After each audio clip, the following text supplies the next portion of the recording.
మంచిర్యాల జిల్లా నస్పూర్లో CCC corner దగ్గర బీఆర్ఎస్వై సంయుక్త ఆధ్వర్యంలో ధర్నా నిర్వహించారు. నైతిక బాధ్యత వహించి కేంద్ర విద్యాశాఖ మంత్రి రాజీనామా చేయాలని డిమాండ్ చేశారు. రోడ్డుపై బైఠాయించి నిరసన తెలిపారు. విద్యార్థులపై పోలీసులు లాఠీచార్జ్ చేయడాన్ని నేతలు ఖండించారు. 20 లక్షల మంది విద్యార్థుల జీవితాలతో కేంద్ర ప్రభుత్వం ఆటలాడుతుందని మండిపడ్డారు. నీట్ పేపర్ లీకేజీకి కారణమైన వారిని వెంటనే శిక్షించకపోతే బీజేపీ నాయకుల ఇళ్లను ముట్టడించి రాష్ట్ర వ్యాప్తంగా ఆందోళన చేపడతామని కేంద్ర ప్రభుత్వాన్ని హెచ్చరించారు.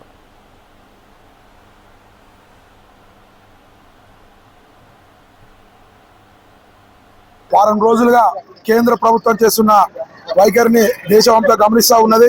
మరి నీట్ పరీక్ష ఏదైతే మరి లీకు చేసి ఇలా విద్యార్థుల 20,000 మంది విద్యార్థుల జీవితాలతో చెలగాటమాడుతూ ఉన్నటువంటి ఇవాళ కేంద్ర ప్రభుత్వం కేంద్ర మంత్రి వెంటనే దీనికి బాధ్యత తీసుకొని తను బర్తరఫ్ చేయాలని చెప్పి కేంద్ర ప్రధాని గారిని కోరుతా ఉన్నాం.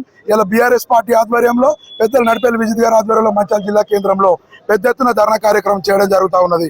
మరి ఏదైతే కేంద్ర ప్రభుత్వం ఇలా మొండిగా మన విద్యార్థులపై లాఠీ చార్జీలు చేస్తూ విచేసిన రైతంగా వాళ్ళను విచ్చలవిడిగా మహిళలను చూడకుండా కూడా వాళ్ళను కట్టెలకు మొలలు పెట్టి కూడా దారుణంగా కొట్టేటువంటి సందర్భం ఇలా దేశం అంతా వస్తూ ఉన్నది. ఇలా బీజేపీ వైఖరి పూర్తిగా అర్థమైపోయింది. 3 పర్యాలుగా వాళ్ళ పరిపాలన ఏ రకంగా ఉందో ప్రజలు ఆలోచన చేయండి అని చెప్పి ప్రజల్ని కోరుతా ఉన్నాం.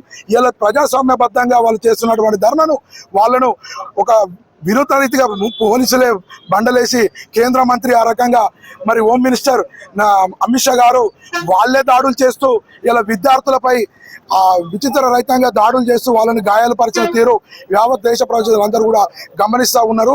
ఇప్పటికీ కూడా నిమ్మకు నేరట్టకుండా చీకటి రోజుగా నేను భావిస్తూ ఉన్నాం.